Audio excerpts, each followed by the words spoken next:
بسم الله الرحمن الرحيم.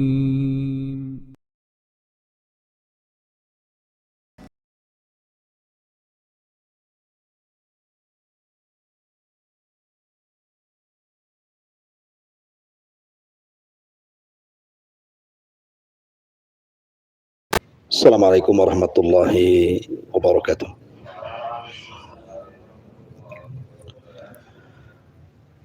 Alhamdulillah wassalatu wassalamu ala Rasulillah wa ala alihi wa sahbihi wa mawalah wa la haula wa la quwata illa billahi wa ba'du.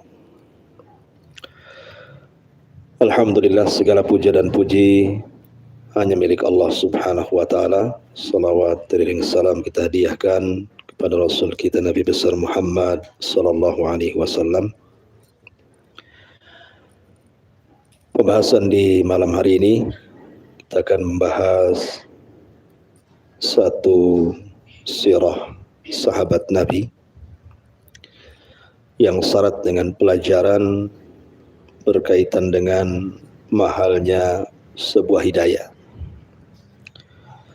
Sahabat ini dikenal namanya Tufail ibn Amrin ad-Dawsi.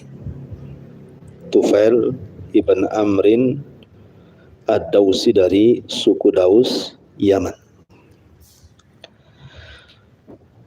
Singkat cerita, ketika Nabi SAW di permulaan dakwah di Mekah, tentu tidak semudah yang kita bayangkan dakwah Rasul di permulaan dakwah itu.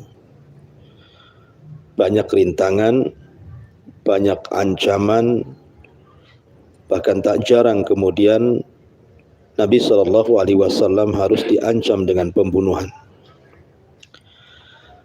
Sehingga orang-orang Mekah khawatir kalau seandainya orang-orang yang datang dari jauh ke Mekah sampai berjumpa dengan Nabi SAW dan terpengaruh. Makanya setiap orang yang datang ke Mekah, maka mata-mata dari musuh-musuh Rasul, orang-orangnya Abu Jahal dan yang lainnya, selalu memberikan informasi. Kalau kalian tawaf umroh, tentu ala jahiliyah, maka jangan mendengarkan orang yang ciri-cirinya seperti ini. Maksudnya Nabi SAW, karena dia seorang penyihir, bisa memisahkan antara suami dan istri, anak dan orang tua, dan begitu seterusnya. Dan itu terjadi kepada Tufail ibn Amr ini. Jadi Tufail ini datang mau umroh di masa jahiliyah, di atas kesyirikannya. Kemudian ketika masuk Mekah, dia diwanti-wanti oleh penduduk Mekah itu, jangan sampai mendengarkan orang yang ciri-cirinya seperti ini. Maksudnya Nabi SAW. Itu kalau ngomong, itu omongannya seperti sihir, maka engkau akan terpengaruh dengan sihirnya. Akhirnya kemudian Tufail pun, karena yang ngomong ini bukan satu orang, apalagi tokoh-tokoh Quraisy, tentu manusiawi ada kekhawatiran kalau seandainya dia terpengaruh dengan orang yang dimaksud oleh tokoh-tokoh Quraisy. Sampai-sampai ketika dia sedang tawaf, dia mengambil kapas, kemudian digulung-gulung, kemudian ditaruh di kedua lubang telinganya. Jangan sampai mendengar ucapan orang yang dimaksud oleh pembesar Quraisy, maksudnya Nabi SAW. Maka kemudian berangkatlah Tufail melaksanakan tawaf umrah ala jahiliyah. Di tengah-tengah tawafnya ini, kok ada orang yang berbeda ibadahnya. Maksudnya Nabi SAW kebetulan ada di situ dan sedang melaksanakan sholat. Jadi Tufail ini kok melihat aneh, kok ibadahnya beda dengan kita orang-orang jahiliyah, kok dia nyempil sendiri di situ. Barulah dia sadar, dia mengatakan, aku kan seorang penyair, orang cerdas. Kalau memang apa yang dikatakan orang itu benar, apa salahnya saya dengarkan? Kalau memang yang dikatakan salah, tidak mungkin aku terima. Akhirnya dia pun melepaskan kapas yang berada di kedua lubang telinganya. kemudian sambil tawaf dia memperhatikan Rasul. Sambil mengendap-endap, kemudian dia mendengar apa yang dibacakan Nabi SAW dalam Al-Quran.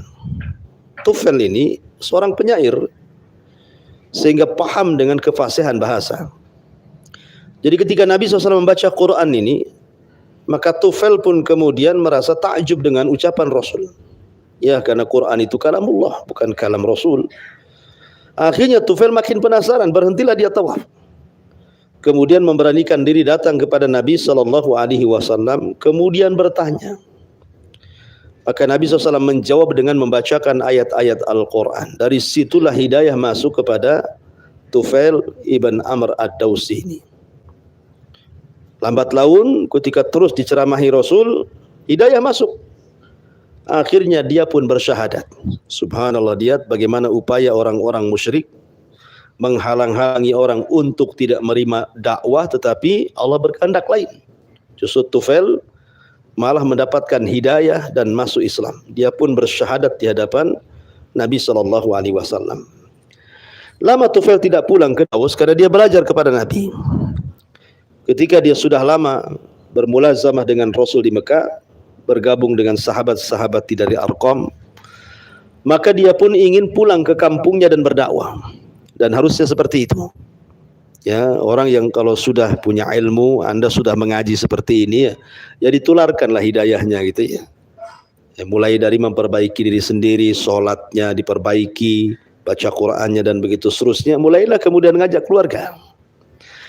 Lah akhirnya Tufail ini mau pulang. Masalahnya dia sudah tahu di kampungnya tidak ada orang yang masuk Islam. Pasti akan sulit dia mendakwahi Islam ke daerahnya di Daus. Apalagi orang-orang Daus juga kurang lebih dengan orang-orang Mekah penyembah berhala. Akhirnya dia mengatakan kepada Rasul, ya Rasul, ij'al li ayah. Rasul, aku ingin berdakwah kepada kaum Daus, tetapi tolong jadikan untukku tanda-tanda kuasa Allah. Kemudian Nabi SAW mengatakan dan berdoa kepada Allah. Setelah itu Rasul mengatakan, idhab fayaj'alakallahu ayah. Kalau begitu pergi engkau, nanti di tengah jalan Allah akan buktikan tanda kekuasaannya. Berangkatlah Tufail dari Mekah ke Daus ini. Di tengah malam, yang namanya berjalan di tengah padang pasir, lewat perbukitan, gurun-gurun gitu kan, tentu tidak mudah karena di zaman itu belum ada bus, belum ada pesawat gitu ya. Untuk berangkat dari Mekah ke Yaman itu bukan perjalanan yang mudah. Saya pernah umroh itu dari Son'a ke Mekah itu hampir 1 hari 1 malam tuh naik bus itu. Itu pakai bus itu. Gimana zaman itu kan pakai unta ya, paling tinggi pakai unta. Sehingga melewati tempat-tempat yang menyeramkan gitu. Jadi di tengah jalan di waktu gelap gulita, tiba-tiba Allah Subhanahu wa taala memberikan karamah kepada Tufail ibn Aus ad-Dawsi ini. Karamah itu artinya keanehan yang Allah anugerahkan kepada orang-orang yang bertakwa selain para nabi. Disebut karamah. Tiba-tiba di dahinya muncul cahaya. Muncul cahaya di dahinya. Ya kayak orang cari apa itu ya? Cari kodok gitu ya. Dikasih senter di kepalanya itu. Jadi walaupun gelap-gelap malam, tiba-tiba kemudian muncul cahaya di dahinya, menerangi sekitarnya. Kata Tufail ibn Amr ad-Dawsi, dia mengatakan, ya Rabb, ini kalau kaumku tahu aku ada cahaya di dahiku, tentu akan memfitnah mereka. Jangan-jangan aku disangka orang-orang yang kewalat karena meninggalkan agama kaumnya. Kalau begitu ya Rabb, pindahkanlah cahaya ini ke tempat lain. Tiba-tiba Allah Subhanahu wa taala pindahkan dari dahi ke tangannya. Ya, tangannya yang bercahaya gitu ya. Seperti kisah Nabi Musa ketika memasukkan tangannya ke pesaknya, dikeluarkan ada cahaya gitu ya. Kayak baterai gitu ya. Kemudian kata Tufail mengatakan, ya Rabb, ini pun bahaya ini. Nanti jadi fitnah kepada kaumku, pindahkan cahaya ini. Rupanya Allah Subhanahu wa taala pindahkan cahaya ke mulutnya. Jadi kalau ngomong itu bersinar-sinar gitu, kayak ada lampunya di mulutnya itu. Ya. Lah dari situlah kemudian Tufail, ya kalau diam ya tidak keluar cahaya, kalau ngomong keluar tuh bersilau-silau gitu ya. Itulah karamahnya Tufail ibn Amr ad-Dawsi ini. Pulang dia ke kaumnya.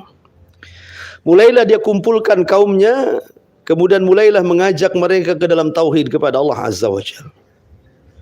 Jadi mereka melihat bagaimana Tufail ini kok ada cahaya di mulutnya itu setiap bicara itu. Sehingga mulailah sebagian mereka tertarik untuk masuk Islam. Pertama, bapaknya sendiri sudah tua datang kepada anaknya. Tapi Tufail mengatakan ilaika anni, menyingkir kau dariku hai ayahku, karena aku berada di atas agama Muhammad. Kata ayahnya, kalau begitu aku ikut agamamu. Ya, maka kata Tufail mengatakan, kalau begitu mandilah, berwudulah dan bersyahadatlah. Kemudian datang istrinya. Maka Tufail pun mengusir istrinya. Kau bukan istriku, aku berada di atas agama Muhammad. Ilaika anni, pergi kau dariku. Kata istrinya, kenapa? Kemudian Tufail mengatakan, aku berada di agama Muhammad. Kata istriku, agamamu agamaku, katanya. Akhirnya satu keluarga semua masuk Islam. Ya. Kemudian setiap hari Tufail mendakwahkan Daus, akhirnya kemudian lambat laun satu suku Daus beriman karena Tufail ibn Amr ini. Dia memberikan hidayah kepada kaumnya, sehingga satu kaum itu masuk Islam karena dakwahnya Tufail ibn Amr ad-Dausi ini. Maka setelah dia mengislamkan suku Daus ini, artinya dia berdakwah di kampungnya gitu ya, dan berhasil mengislamkan suku Daus. Maka ketika Nabi SAW sudah hijrah dari Mekah ke Madinah, dan Nabi SAW bergerak untuk melakukan Fathu Mekah, pembebasan kota Mekah ketika itu. Maka Tufail pun kemudian bergabung bersama pasukan Rasul, berangkat dari Madinah menuju Mekah untuk menyerang Mekah. Dalam peristiwa Fathu Mekah yang Allah firmankan, idza jaa nasrullahi wal fath. Maksud fath di sini artinya Fathu Mekah. Maka ketika Mekah sudah dikelilingi oleh tentara kaum muslimin, maka Tufail ini ingin meminta izin kepada Rasul. Dia ingin menghancurkan satu berhala dari berhala-berhala yang sangat diagungkan manusia kala itu. Maka Nabi SAW mengizinkan Tufail disuruh untuk menghancurkan satu di antara patung yang berpengaruh. Maka Tufail pun siap dengan obor bakarnya dan hendak membakar berhala itu. Ini orang-orang Mekah ini dari perbukitan, dari pepohonan, dari rumah-rumah mengintip nih. Mengintip apa yang dilakukan Tufail ini. Karena mereka masih meyakini kan bahwa berhala-berhala itu Tuhan. Sehingga mereka mengatakan, awas saja Tufail ini berani membakar berhala kami, maka berhala itu pasti akan membakar dirinya. Jadi orang-orang sudah optimis tuh, ini kalau Tufail kurang ajar sama Tuhannya, pasti dia akan kualat gitu bahasanya. Akhirnya mereka pun sambil menonton Tufail ini mau membakar patungnya, sudah was-was tuh. Apa yang terjadi dengan Tufail nanti setelah menghina Tuhan mereka? Tiba-tiba dibakarlah patung itu sampai habis gitu ya. Kemudian merembet ke patung-patung yang lainnya. Akhirnya banyak patung yang hancur dan tidak terjadi apapun dengan Tufail. Dari situlah sadarlah penduduk Mekah bahwa ternyata Tuhan yang disembah selama ini tidak mendatangkan manfaat dan juga tidak bisa mencegah madarat. Jangan lagi melindungi orang lain, melindungi dirinya sendiri dari dibakar itu tidak bisa. Ya, makanya dulu saya pernah cerita ada seorang dai di Malaysia itu. Dia agama berhala awalnya. Dia jadi mu'allaf gara-gara rumahnya kebakaran. Sementara di rumahnya banyak berhala. Ya kan, awalnya kan satu keluarga sakit, kemudian patungnya ditukar. Mungkin patung-patung ini bukan patung yang menyembuhkan penyakit, ditukar patungnya, cari patung yang khusus untuk menyembuhkan penyakit. Sudah ditukar, tidak kunjung juga sembuh, karena rumahnya dari papan terbakar ceritanya. Akhirnya semua keluarga selamat, patungnya tak selamat, kebakar semuanya. Baru dia sadar, lah selama ini Tuhannya terbakar tidak bisa menolong dirinya, gimana akan menolong kami dan keluarga. Dari situlah kemudian mereka sudah masuk Islam. Ya kan, terkadang hidayah itu dari mana saja gitu. Jadi penduduk Mekah ketika melihat Tufail membakar berhala-berhala itu, mereka baru sadar ternyata berhalanya tidak mendatangkan manfaat dan juga tidak mencegah madarat. Melindungi mereka sendiri tidak sanggup, apalagi melindungi orang lain. Dari situlah kemudian mereka pun sadar akhirnya setelah pengepungan kota Mekah itu, banyak kemudian penduduk Mekah yang berbondong-bondong datang kepada Nabi sallallahu alaihi wasallam masuk Islam. Maka setelah tragedi Fathu Mekah ini, Tufail pun bersama Rasul sampai Rasul meninggal dunia. Maka ketika kekhilafan Abu Bakar Siddiq radhiyallahu an, maka satu keluarga berkhidmah kepada khalifah yang baru, Abu Bakar Siddiq radhiyallahu an. Di tengah-tengah kegoncangan banyak penduduk Yaman yang murtad, Tufail tetap istiqamah di atas Islam, membela Abu Bakar Siddiq radhiyallahu an. Ketika terjadi perang Yamamah itu memerangi nabi palsu namanya Musailamah al-Kadzdzab. Jadi ada di Yamamah itu namanya Musailamah al-Kadzdzab ngaku nabi. Banyak pula pengikutnya. Jadi zaman itu, maka Abu Bakar Siddiq radhiyallahu an ingin menyerbu Musailamah al-Kadzdzab, membasmi para nabi palsu itu. Lah salah satunya lah Tufail ibn Amr ad-Dawsi ini ikut tentara Abu Bakar. Di tengah jalan ketika menuju Yamamah, Tufail ini bermimpi. Akhirnya mimpinya aneh, ya. Kemudian dia menceritakan kepada sahabat-sahabat sepasukannya dan mengatakan, sesungguhnya semalam aku bermimpi. Mimpi apa wahai Tufail? Dia mengatakan, dalam mimpi itu rambutku dicukur. Kemudian keluar dari mulutku burung-burung. Kemudian tiba-tiba datang seorang wanita, aku dimasukkan ke perutnya kembali. Dan anakku mencari-cari. Kemudian kata Tufail, maukah ku takwilkan mimpiku sendiri, katanya. Dia mengatakan, adapun rambutku dicukur, maka sesungguhnya pasti aku akan dibunuh. Ya, aku akan terkena sabetan pedang. Adapun burung yang keluar dari mulutku, maka itu ruhku yang keluar. Adapun aku dimasukkan ke perut seorang wanita, artinya aku akan masuk liang lahat dalam kondisi syahid. Adapun anakku yang mencari-cariku, maka dia akan sama nasibku, meninggal mati syahid. Ya betullah ketika terjadi perang Yamamah, maka Tufail pun kemudian meninggal dalam perang Yamamah ini. Di pasukan Abu Bakar Siddiq radhiyallahu an, dia mati syahid. Dan kemudian anaknya sempat hidup, ikut perang juga anaknya di Yamamah itu, tapi diselamatkan di masa Khalifah Umar dalam perang Yarmuk, itulah baru anaknya juga mati syahid. Maka Tufail dan juga putranya mati syahid radhiyallahu anhuma, semoga Allah meridai keduanya. Apa yang bisa kita petik dari kisah Tufail ibn Amr ad-Dawsi ini? Pertama, kita bicara tentang hidayah. Lihat bagaimana para pembesar Quraisy itu menghalang-halang hidayah orang untuk masuk Islam. Sampai mereka mengatakan kepada Tufail, jangan kau dengar ucapan orang itu.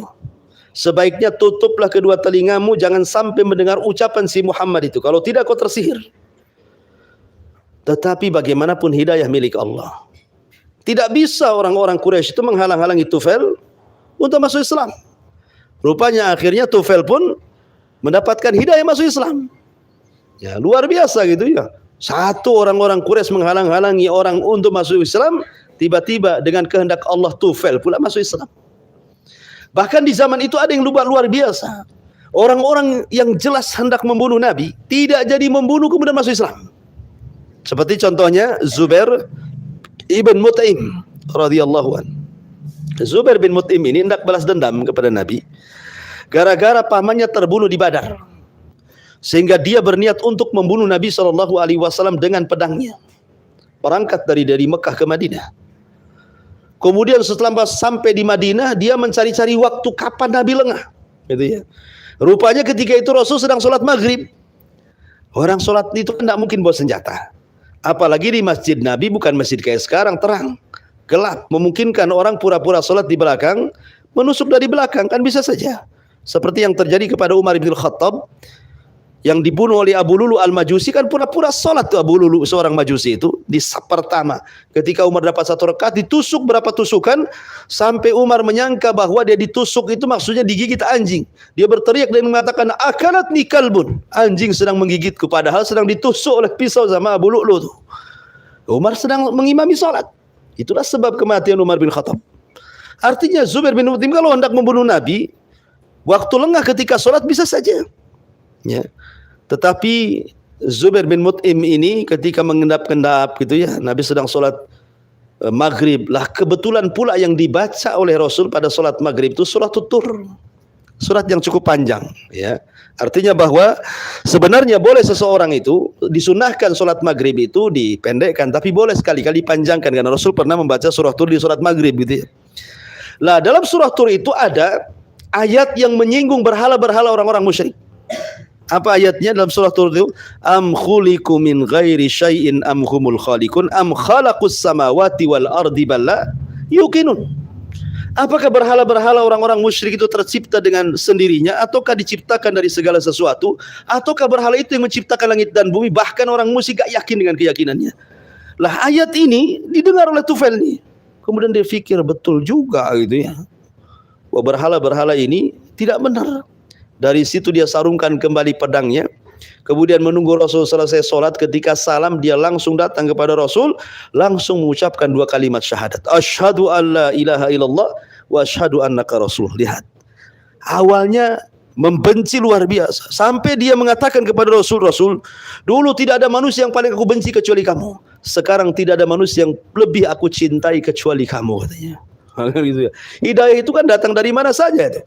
Awalnya mau membunuh, tiba-tiba dapat hidayah. Ya. Begitulah sahabat Nabi SAW dapat hidayah itu macam-macam gitu. Sampai kemudian Zubair bin Mut'im ini ketika mendengar ayat Al-Quran, apa kata beliau? Hatta kada qalbi an yatir. Sampai hatiku ingin terbang mendengar keindahan Al-Quran itu dibacakan. Luar biasa gitu ya. Artinya hidayah itu milik Allah Subhanahu wa ta'ala. Kadang orang yang mau memusuhi Nabi, belakangan masuk Islam. Ya, jadi karena hidayah itu milik Allah, bukan milik kita, maka hidayah itu patut dicari. Dan kalau sudah dapat hidayah, istiqomah dalam hidayah itu. Sebab banyak orang yang tidak istiqomah dalam hidayah, yang tadinya sudah sholat, sudah mau sholat gitu ya, walaupun terpaksa akhirnya jadi biasa. Tapi kemudian karena sebuah kondisi mulai meninggalkan sholat lagi. Dan ini celaka gitu ya. Nah, kalau sampai kemudian hidayah yang sudah kita dapat tiba-tiba lepas begitu saja. Hidayah itu mahal harganya. Sampai Imam Ibnul Qayyim mengatakan, kalaulah nikmat dunia ini dijadikan satu, itu tidak seberapa kecuali dengan nikmat hidayah. Semua kekayaan manusia dikumpulkan jadi satu. Kata Imam Ibnul Qayyim, itu belum seberapa dengan nikmat hidayah. Karena hidayah itu menyelamatkan kita dunia kita dan akhirat kita. Dan tidak ada sesuatu musibah yang paling besar yang ditimpakan Allah kepada manusia melebihi musibah kesesatan. Ya, kalau sesat itu udah celaka dunia akhirat. Ya, oleh karena itulah maka ambillah ibrah dari kisah Tufail ibn Amr ad-Dawsi ini.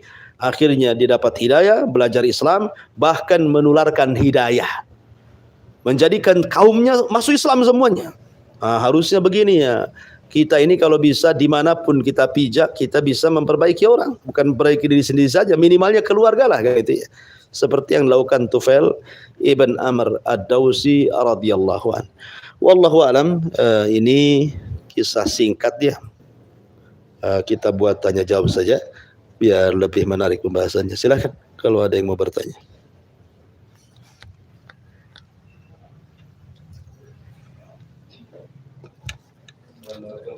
Waalaikumsalam.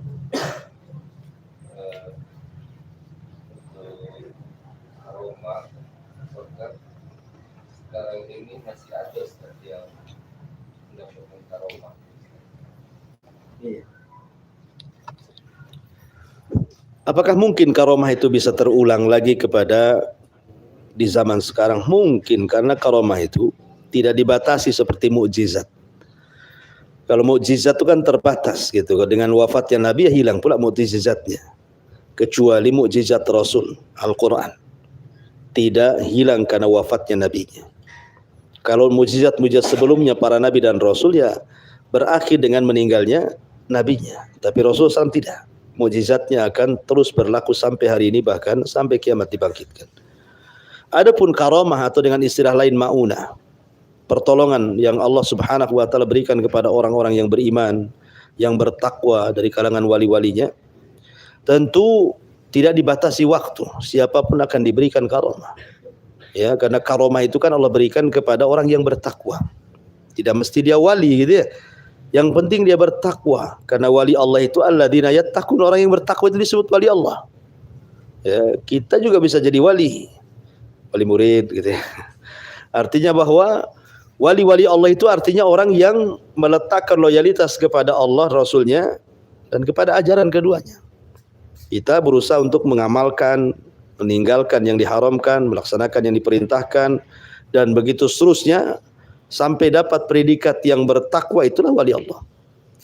Dan bukan berarti kemudian orang-orang yang beriman yang tidak mendapatkan karomah tidak lebih mulia dibandingkan orang yang mendapatkan karomah. Karomah itu bukan menunjukkan mulianya orang itu sehingga lebih mulia dibandingkan yang lainnya, tidak. Para sahabat Nabi banyak yang tidak dapat karomah. Lihat dalam peperangan banyak yang meninggal. Kenapa tidak ditolong dapat karomah gitu ya? Ya seperti Hamzah dan yang lainnya, banyak sahabat yang tidak dapat karomah. Bukan berarti kemudian, dan banyak pula tabi'in dapat karomah. Ya, ada juga tabi'in dapat karomah. Seperti tadi sahabat namanya Tufail ibn Amr ad-Dawsi, ada karomahnya. Bukan berarti Tufail lebih mulia dibandingkan Abu Bakar karena tidak ada karomahnya gitu ya. Tidak juga. Jadi karomah itu bukan yang menunjukkan bahwa dia lebih unggul dibandingkan yang lainnya, tidak. Tapi Allah Subhanahu wa taala hendak menolong hambanya dengan memberikan keanehan yang tidak diberikan kepada yang lainnya. Apakah mungkin terjadi di zaman sekarang? Ya mungkin saja. Mungkin tabrakan gitu ya, harusnya mati dia, tahu-tahu enggak mati pula dia. Ya dapat karomah, mungkin karena dia banyak beriman gitu. Atau mungkin kebakaran, semua kebakaran. Warung dia pula tak terbakar. Mungkin karena dia dapat karomah gitu ya, mungkin dia orang yang suka sedekah atau yang lainnya, bisa saja terjadi. Nah, itu mungkin terjadi karomah itu. Dan karomah itu tidak bisa diulang, dia bukan model mantra kemudian datang. Itu sihir itu. Nah, kalau sihir ya dia model mantra bisa diulang-ulang karena ada setannya gitu ya. Nah, tapi kalau karomah ini tidak bisa. Itu kan sekonyong-konyong datangnya. Allah hendak menolong hamba-hambanya. Ya, tapi kalau sihir bisa dipelajari, kalau karomah tidak bisa dipelajari. Sama dengan mukjizat tidak bisa dipelajari. Ya, wallahu a'lam.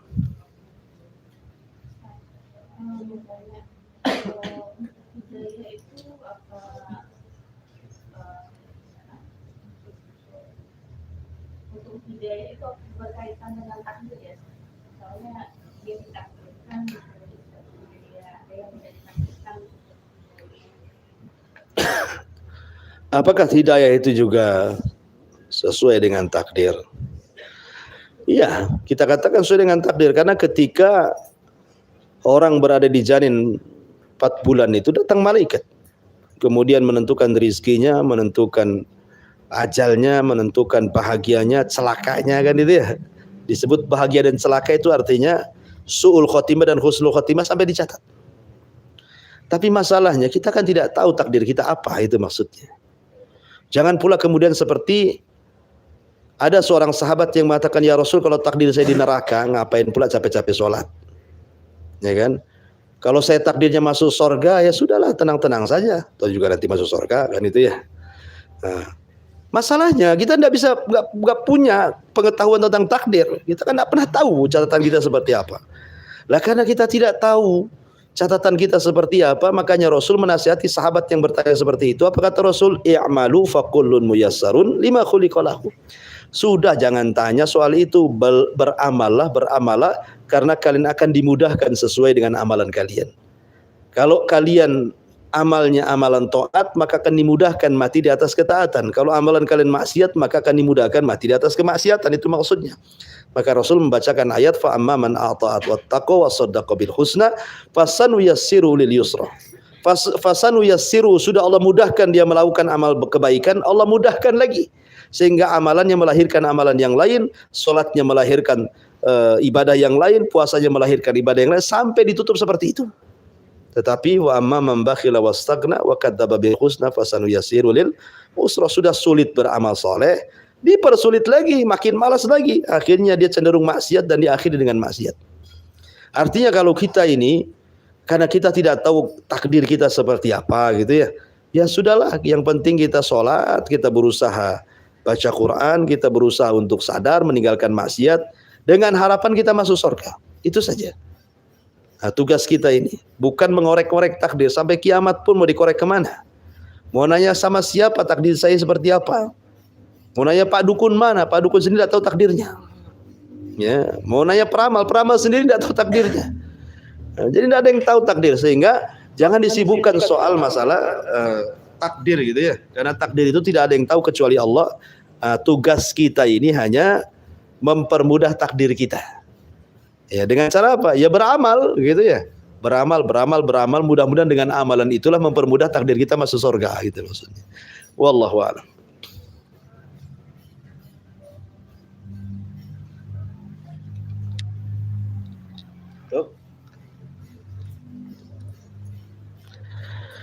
Iya, karena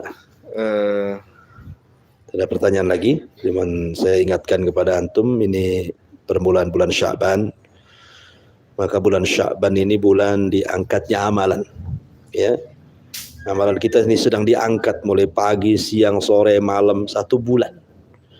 Kalau sebelum bulan Sya'ban itu kan kalau amalan kita diangkat ya nunggu asar sama subuh baru diangkat ya. Nunggu mingguan, Senin dan Kamis. Tapi kalau Sya'ban ini 1 bulan diangkat amalan kita. Artinya pintu langit dibuka selama 1 bulan mengangkat amalan kita. Makanya bulan Sya'ban ini kata Nabi SAW, turfa'u fihil amal kita diangkat. Nabi SAW memperbanyak puasa di bulan Sya'ban itu. Ya, jadi kenapa Rasul memilih puasa? Karena amalan yang paling ikhlas itu adalah puasa. Yang kedua karena puasa itu sendiri adalah muqaddimah Ramadan. Karena aktivitas Ramadan itu kebanyakan ibadahnya puasa. Makanya Rasul itu di bulan Sya'ban sudah membiasakan puasa supaya ketika masuk Ramadan sudah terbiasa. Orang yang tidak pernah biasa puasa masuk Sya'ban udah kayak cacing kepanasan itu biasanya. Kaget semuanya kan. 1 tahun tidak puasa tiba-tiba puasa gitu. Apalagi sahurnya berapa piring tuh ya kan. Sehingga akhirnya ngantuk aja bawaannya kan. Ngantuk aja tuh. Biasanya normalnya seminggu setelahnya. Tapi kalau seandainya diawali dengan puasa Sya'ban itu maksudnya coba biasakan Senin Kemis atau Ayyamul Bid atau puasa Daud ataupun mungkin punya utang tahun kemarin dibayar tahun ini gitu ya. Supaya dengan kebiasaan puasa itu jadi ketika masuk Ramadan biasa akhirnya. Makanya Rasul SAW mengatakan wa ana uhibbu an yurfa amali wa ana shaim. Saya suka kalau ketika amalanku diangkat aku sedang puasa. Ya. Kemudian yang kedua ulama menyebutnya syahrul qurra. Bulan Sya'ban ini bulan baca Quran. Supaya lancar baca Qurannya. Supaya ketika masuk Ramadan enggak pusing lagi nengok Quran. Karena sudah dilancarkan di Sya'ban. Yang kurang hafalan ya sudah banyak hafalannya sehingga kalau sholat malam enggak pusing lagi. Enggak dibulak-balik saja qul ya ayyuhal kafirun itu ya. Nah, jadi karena sudah hafal gitu ya. Nah, kemudian juga ulama mengarahkan banyak bersedekah di bulan Sya'ban. Karena ini amalan kita diangkat. Kemudian biasakan qiyamul lail. Karena itulah memang muqaddimah Ramadan. Ramadan itu kan kalau tidak baca Quran, puasa, qiyamul lail gitu ya. Sedekah, nah itulah amalan-amalan di bulan Ramadan. Maka jadikan Sya'ban ini muqaddimah masuknya Ramadan. Ya, itu saja nasihat saya. Mudah-mudahan ada manfaatnya. Subhanallah wa bihamdika asyhadu an la ilaha illa anta astaghfiruka wa atubu ilaik. Wallahu ta'ala. Assalamualaikum warahmatullahi wabarakatuh.